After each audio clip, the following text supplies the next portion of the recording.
자, 그럼 저희 한번 오늘의 뉴지스 바로 한번 열어보면서요. 대표님과 함께 이야기 나눠볼게요. 자, 오늘 헤드라인 열어보겠습니다. 대표님 같이 한번 봐주십시오. 네. 금융투자와 집값의 상관관계? 저는 이 헤드라인부터 좀 굉장히 솔깃했거든요. 굉장히 높습니다. 굉장히 높죠. 굉장히 네. 높고요. 제가 여전히 종이신문을 아침에 읽습니다. 뭐 네. 옛날 사람이라고 종이신문을 읽는 아니요. 것이 아니고 저도 있습니다. 습관입니다. 습관. 네. 습관적으로 읽는데 어제 제가 신문을 읽으면서 주식을 사야 되겠다. 라고 판단한 지점에서의 내용과 기사가 있기 때문에 그 기사 내용을 기반으로 해서 왜 제가 주식을 사는 힌트를 얻었을까라는 내용을 한번 여러분께 설명을 드리려고 합니다. 아니, 너무 이제 솔깃하기도 하고 네. 사실 우리가 지금 시장을 어떤 시선으로 보느냐에 따라서 다르잖아요. 그렇죠. 새로운 시선을 대표님께서 주실 것 같은데 네. 뉴스 해석부터 좀 해주실 수 있을까요? 내년도 집값을 전망하는, 그러니까 내년도에 내가 집을 사겠다라고 하는 투자자들이 있지 않습니까? 네. 이 투자자들 10명 중에 7명 정도가 내년도 집값이 올라갈 수 있을 것이다 라는 의견을 내놓았다라고 해요. 물론 이게 100%로 집값 상승에 동력이 되지는 않겠지만 그쵸. 대중이죠. 여러 사람의 동일 의견을 가졌을 때는 그 방향으로 움직인다라는 대중 이론에 입각해서 판단해 보게 될 때 집값의 흐름은 내년도 긍정적으로 보여질 것이다라고 판단을 했고, 이에 기반한 주식 시장에서의 흐름 또한 긍정적으로 보는 이유가 있습니다. 그러면 우리가 부동산 시장을 통해서 주식 시장도 좀 어느 정도 예측할 수 있다는 걸로 굉장히 동조화의 흐름을 보여주고 있는데요. 지금 현재 서울에서 아파트 가격이 비싼 데가 많죠. 그런데 이제 통상적으로 이제 압구정 현대 아파트를 많이 얘기합니다. 네. 압구정 현대 아파트가 현재 평수와 좀 다르겠지만 한 4, 50억 정도 한다고 그래요. 이 현대 아파트가 10억까지 내려가면 어떻게 할 겁니까? 어떻게 해서든 살 것 같습니다. 아닙니다. 안 됩니까? 안 되고요. 네. 가진 주식을 다 팔아야 됩니다. 그런가요? 왜냐하면 자산 시장에서의 밸류, 가치가 줄어드는 거죠. 그러면 현대 아파트가 100억이 간다라고 치면 주식을 사야 되는 거죠. 오히려. 네. 우리나라의 주식 부동산 시장의 대세 상승이라고 할까요? 보통 한 2, 3년 정도의 상승 기간을 두고 움직이는 것을 대세 상승이라고 하는데 대세 상승이 딱 4번이 있었어요. 2000년 이후에. 네. 2001년, 2005년, 2015년, 2021년. 이게 이제 부동산 시장에서의 상승 흐름이 진행되었던 시기에서의 상황이거든요. 그러면 이때의 주식시장, 그리고 이때의 삼성전자, 주식을 왜 사야 되는지 그 부분에 대해서 제가 하나하나 뜯어서 여러분께 설명을 드려보도록 하겠습니다. 오늘 너무 재밌을 것 같은데요, 대표님? 자, 일단은 결론은 주셨습니다. 네. 지금은 대세 상승에 가고 있다? 아닌가요? 주식을 사야 되는 근거가 마련되었다. 있다. 그리고 그 근거에 대한 내용들도 구체적으로 제가 설명을 드릴게요. 네. 감으로, 느낌으로 올라갈 것 같아 이런 게 아니고요. 네. 지금 금융 지표의 흐름이 있어서 부동산 시장과 주식시장에 긍정적인 시그널을 보일 수 있는 몇 가지 신호들이 나오고 있어요. 그 부분도 설명을 드릴 겁니다. 바로 한번 해주세요. 네. 그러면 제가 준비한 자료 한번 보시면서 좋습니다. 같이 한번 이 부분에 대해서 설명을 드려보도록 하겠습니다. 제가 간략하게 이제 그림을 한번 떠서 설명을 드리려고 하는데요. 지금 네 꼭지의 빨간 지점의 점이 있죠. 네. 이때가 이제 그 부동산 시장의 상승 시기, 대세 상승을 보였던 시점입니다. 그리고 이제 선으로 이렇게 이어진 그 그래프는 금리입니다. 우리나라의 3년 만기 국고채 수익률이거든요. 통상 미국 같은 경우는 10년 만기 국고채 수익률이 시장 금리를 결정하죠.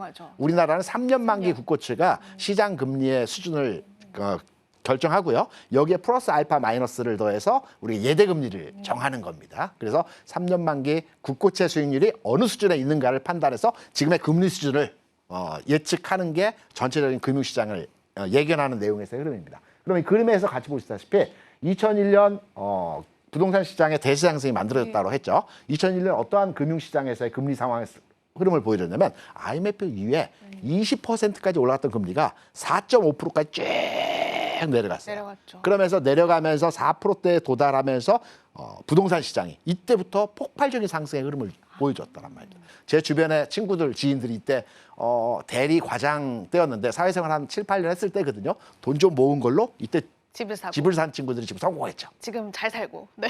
저는 못 샀어요. 아이고. 그래서 2005년도에 지금 보시면 3.3%까지 금리가 내려갔어요. 이때 부동산 시장이 폭발적으로 상승. 2015년도에도 마찬가지로 1.5% 수준까지 금리가 내려갔을 때이고요. 2021년도에는 1% 수준까지의 흐름에 금리가 내려가는 시점이었어요. 그럼 여기서 우리가 결론점을 내릴 수가 있죠. 아, 금리가 내려가는 과정이 아니고 어떤 흐름에서 추세적으로 흐름의 금리가 내려가는 과정에서 부동산 시장이 살아나는구나라고 이 부분에 대한 우리가 하나의 결론을 내릴 수 있어요. 그러면 여기에 주식시장을 대비해서 제가 설명드릴게요. 2001년에 우리나라 주식시장은 900포인트의 역사적 고점을 탈환했습니다. 뭔 얘기 같죠? 이전까지 주가지수의 종합지수는 500포인트 내외에서 왔다 갔다. IMF도 277포인트까지 빠졌다가 500포인트 내외에서 움직이다가 900포인트를 이때 도달을 했어요. 집값 올라가면서 자산 시장이 커졌죠. 현대아파트 막 올라가면서 삼성전자 올라갔어요. 그러면 삼성전자 이때 가격은 어떠했느냐? 사상 신고가 8,000원 돌파했어요. 2001년도에. 그리고 2005년도에는 마찬가지로 종합지수가 역사적인 2,000포인트를 신고가를 돌파했어요. 900포인트까지 올라갔던 지수가 1,000포인트 내외에서 왔다 갔다 5년까지 하다가 2,000포인트 신고가 돌파했어요. 삼성전자 14,000원 신고가 돌파했어요. 2005년에. 2015년은 어땠을까요? 2015년도에는 우리가 다 아시다시피 박스 피장이 6년 동안 왔다 갔다 하다가 2015년도에 2,000포인트 내외의 지수가 2,500포인트까지 올라갔어요. 신고가입니다. 신고가네요. 삼성전자도 32,000원, 3만 원대 돌파하면서 신고가 돌파했습니다. 지금이랑 비슷하네요. 21년도는 여러분 다 아시겠죠? 삼성전자 96,800원 찍었고요. 10만전자 이야기 나왔었고. 10만전자 얘기 나왔었고요. 이때도 마찬가지 종합지수 3,000포인트 돌파했어요. 이게 무슨 말이냐면 부동산 시장이 좋아지면서 자산 시장의 규모가 확대되는 가운데에서 삼성전자의 가치도 올라가는 거예요. 주시장의 가치가 올라가는 겁니다. 제가 앞서 말씀드렸지만 압구정 현대아파트가 10억이 간다면 삼성전자가 6만 원 유지할까요? 못합니다. 전체 자산 시장의 가치가 떨어지기 때문에 이와 동조해서 주시장의 가치도 떨어지는 겁니다. 반대로 압구정 현대아파트가 100억 간다라면 절대 기준에서 가치 자산 시장의 가치가 올라가기 때문에 삼성전자가 6만 원 유지할까요? 10만 원, 20만 원, 30만 원까지 가는 겁니다. 그래서 부동산 시장의 흐름이 주식 시장에 연동되어진 아주 중요한 흐름에서의 모습을 보여준다는 거죠. 그러면 지금 시점으로 금리가 중요한 부동산 시장에서의 흐름을 결정짓는 요건이라고 말씀드렸죠. 지금 시점에서의 금리 수준이 어떠한지를 판단해야 되겠죠. 지금 수준은 우리가 그래도 그렇게 낮진 않다라는 수준이잖아요. 낮지 않다. 그거는 애둘러서 그냥 느낌적으로 우리가 뉴스만 보면서 미국의 금리가 어떻고 인하를 할 것이고 이런 편협한 지역적인 내용들만 보시기 때문에 그러한 내용이고요. 제가 그렇습니다. 죄송합니다. 네. 제가 국내 시장에서 금리 수준을 결정하고 방향성을 잡아가는 게 3년 만기 국고채 수익률이라는 말씀드렸죠. 지금 현재 3년 만기 국고채 수익률이 2.74%입니다. 감이 안 오시죠? 2.74. 높은 거야, 낮은 거야? 그러면 지난해 전 세계적으로 경기가 안 좋다, 침체다, 위기다, 뭐 이런 극단적으로 시장이 움직일 때 3년 만기 국고채 수익률이 4.5%였습니다. 올해 들어서요, 금리가 쭈쭈쭈쭈 내려가면서 3.5% 수준까지 내려왔어요. 내려왔잖아요. 그리고 나서 추가로 최근까지 내려오면서 2.7까지 내려왔어요. 그러면 부동산 시장이 뉴스에서 신문에서 나온 것처럼 내년도 진짜 좋아질 것이냐를 판단하는 기준에서의 금리 수준을 판단해 보게 되면 지금 2.74라고 말씀드렸죠. 2달 전에 저점이 2.74입니다. 무슨 말이냐면 우리가 최근 내에서의 저점 수준에서의 금리 수준의 상황이 2.7인 거예요. 그러면 내일이 될지 다음 달이 될지 내년 초가 될지 모르겠지만 2.7을 하향 돌파하면서 2.5 수준까지의 3년 만기 국고채 수익률이 진행이 된다면 부동산 시장은 화랑기로 접어들 가능성이 높습니다. 부동산 시장이 화랑기로 접어들게 되면 자산 시장의 팽창에 의해서 삼성전자의 주가는 뭐 반도체 경기가 어떻고 뭐 HBM 수주를 받고 못 받고 이런 내용이 중요하지 않습니다. 중요하지 않다. 앞서 삼성전자의 신고가를 기록했던 2001년, 5년, 15년, 21년도에 반도체 경기가 물론 나쁘진 않았지만 그렇게 초호황기가 아니었거든요. 자산 시장이 커지면서 가치가 올라가는 시장에서의 흐름들이 만들어졌던 겁니다.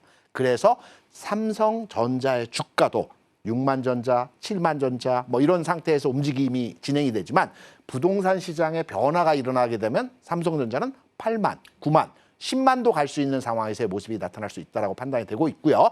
지금 시장에서는 내년도 부동산 시장에서 긍정적으로 보는 뷰가 많습니다. 그리고 금리도 여기에 뒷받침되어지면서 지금 2.74, 2.7, 2.6, 5 내려가면 시장의 방향성이 결정됩니다. 주식을 사도 되는 겁니다.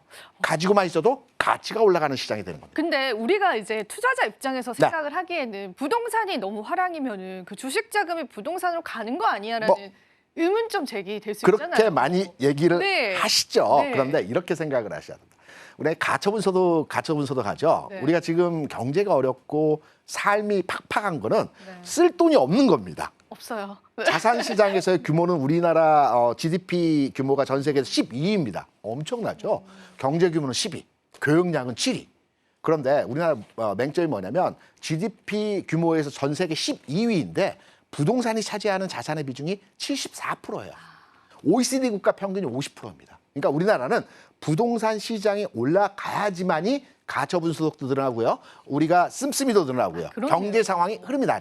돈이 주시장에서 부동산으로 가는 것이 아니고요. 부동산이 계속 활성화되고 매매가 많아지고 가격이 올라가게 되면 여기에 처분된 자산 뭐 등등등을 통해서 다른 루트에 의해서 주시장의 화랑기가 일어나죠. 그래서 어제 본 뉴스를 기반으로 해서 아직은 정확하게 판단 근거로서의 확인할 수 있는 내용은 아니겠지만 전체적인 분위기가 금리 수준이라든가 또 많은 사람들이 부동산 시장에서 내년도 긍정적 전망을 통해서 바라본다라고 할 때 주식시장도 삼성전자도 올라갈 가능성이 있다. 꼭 HBM 반도체 경기 이 부분이 아니고 그게 아니라. 자산 시장이 확대되는 팽창하는 커지는 상황에서 이 가격적인 측면에서 지수도 올라가는 현상에서 이런 맥락에서 저는 시장을 판단해서 금리가 방향성을 가질 때 주식을 사야 되겠다라고 어제 신문을 보고 결정한 겁니다. 여기서 한 가지만 더 질문을 드리고 싶은 네. 게 최근에 시장에 이런 이야기가 나왔어요. 네. 대표님께서 좀 황당해 하실 수도 있는데 네. 비트코인과 또 집값과의 상관관계 이야기가 나왔거든요. 네. 어떻게 풀어볼 수 있을까요? 대표님? 시장에서는 뭐 비트코인 가격이 올라가면 집값 올라간다는 네, 얘기들이 많이 약간 있더라고요. 이런 이야기들. 네. 그게 정확한 맥락점이 맞을지 안 맞을지는 모르겠지만 저는 이제 비트코인 가격이 올라가는 과정에서 달러 강세 현상이 네. 일어나고 달러 강세 현상이 일어나서 자산 가치의 부동산의 가격이 올라간다는 기본적인 맥락의 원론적인 내용을 판단하고 있기 때문에 꼭 집값과 결부되어서 판단하기보다는 달러 강세 상황 하에서 그 자산 부동산 가격이 올라간다. 요 기본적인 맥락 올라갈 가능성이 높죠. 그러니까 전반적인 가치는 어찌 보면은 그대로인데 그거에 대한 평가 자체가 시장에서 굉장히 높아진다는 맞습니다. 의미로 우리가 해석을 절대 해볼 수 기준이 있거든요. 그쵸? 강화되는 거죠. 절대 기준이 네. 그런 상황에 지금 오고 있다라고 또 해석을 해볼 수 있을까요? 한 발 한 발 스텝 바이 가고 스텝으로 있다? 다가가고 있다. 네. 변화가 되고 있다. 좋습니다. 네. 한번 저희가 기대를 좀 해보도록 하겠고요. 오늘 정말 흥미로운 이야기 일단 해주셨는데 저희가 일단 다음 또 헤드라인 보면서 대표님과 추가적인 내용들 한번 이야기 나눠보겠습니다. 다음 헤드라인도 바로 한번 열어보고 같이 한번 살펴볼게요, 대표님. 이것도 저희가 이번 주 일정으로 좀 기다리고 있습니다. 그렇죠. PC, FMC 의사로 시장이 바라보는 답은 무엇일까? PC 지표에 관해서 우려감도 좀 시장에 나오고 있다고 네네. 알고 있는데 이번 FMC 회의 때 어떤 반응 나올지 그리고 우리 국내 증시에 어떤 영향 미칠지 대표님 좀 같이 설명을 해주실 수 있을까요? 이번 주 중요 지표 발표가 되죠. 그런데 제가 앞서서 주식을 살 타이밍에 대한 부동산 시장과 연관된 흐름으로서의 해석을 해드렸죠. 네. 이제는 주식을 다 팔고 어느 때 현금화를 해야 되는지에 대한 기준을 갖고 여러분께 설명을 드릴 겁니다. 네. 뭐 전쟁이 터졌고 금리가 올라가고 환율이 올라가고 트럼프가 당선되고 이래서 주식을 파는 게 아니고요. 이 두 가지만 아시면 됩니다. 고용과 물가. 고용과 물가. 우리가 이제 고용과 물가에 대해서 너무 많은 얘기들을 많이 들으셨을 맞아요. 겁니다. 그런데 맞아요. 고용과 물가에서 중요한 데이터의 근거가 있습니다. 기억하시기 바랍니다. 이거 무조건 기억하시기 바랍니다. 기억할게요. 네. 금리는 그러니까 물가는 네. 정확하게 말씀드리면 2.5%를 돌파하고 3%를 돌파하면 주식을 팔 준비를 하셔야 됩니다. 고용은 완전 고용 상태라고 해서 우리가 일하고자 하는 모든 사람들이 풀로 고용된 상태를 완전 고용 3.5%라고 하죠. 통상적으로 주시장의 좋은 실업률은 4에서 5% 수준에서의 실업률이 굉장히 주시장에 우호적입니다. 왜냐하면 그래야 임금이 안 올라가요. 모든 사람이 시장에 고용이 되어 있으면 임금이 올라가죠. 그럼 물가가 올라가고 금리가 올라갑니다. 그래서 고용지표 수준에서 주시장의 좋은 긍정적인 신호에서의 데이터는 4, 5% 수준인데 고용지표의 실업률이 4% 이하로 내려갈 때 주식을 팔아야 합니다. 다시 말해서 뭐냐면 이 두 가지 요건이 물가가 2.5%에서 3%를 넘어갈 때, 고용이 다시 말해서 4%에서 3%대로 내려갈 때, 두 가지 요건이 교집합이 나올 때 주식을 다 팔아야 됩니다.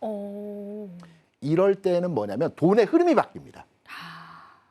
우리가 이제 물은 위에서 아래로 중력의 법칙에서 떨어지죠. 네. 돈은요, 수익률이 낮은 곳에서 높은 곳으로 이동하게 돼 있습니다. 네. 그러면 미국 같은 경우에는 그 대체 투자, 그러니까 간접 투자를 많이 합니다. 우리 연금 투자 뭐 이런 뭐 ETF나 이런 상품들을 개인이 직접 투자를 하는 것이 아니고 어느 단체에 맡겨서 그 간접 투자를 하거든요. 네. 그러면 안전자산이어야 되기 때문에 굉장히 보수적으로 운용하는 상품에 네. 투자를 하게 되줍니다. 이게 대표적인 게 S&P 배당지수 펀드입니다. 아, 네네.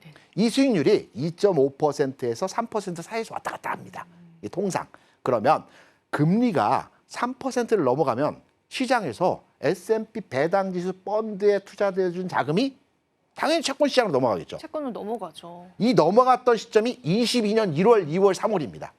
이때 물가 지표가 3%를 넘어가고 뭐 40년 만에 몇 퍼센트고 9%. 뭐 9.1까지 갔죠. 네, 9.1까지 가고. 그리고 쭉 내려와서 지금 네. 2.6%이긴 한데, 그래서 지금은 주식을 해도 되는, 미국 시장 기준으로 주식을 해도 되는 때이긴 합니다. 네. 그래서 CPI나 PCE 기준으로 해서 물가 지표가 3%를 넘어간다. 그리고 여기에 고용 지표 실업률 또한 4% 아래로 내려간다. 이 교집합이 만드는 주식을 다 팔아요. 오늘 이번 주에 나오는 PCE 데이터가 굉장히 중요하죠. 뭐 12월에 금리 인하 여부 결정에 대한 근거가 될 수 있는 근거가 될 내용이기 수 때문에, 근데 이렇게 생각해 주시기 바랍니다.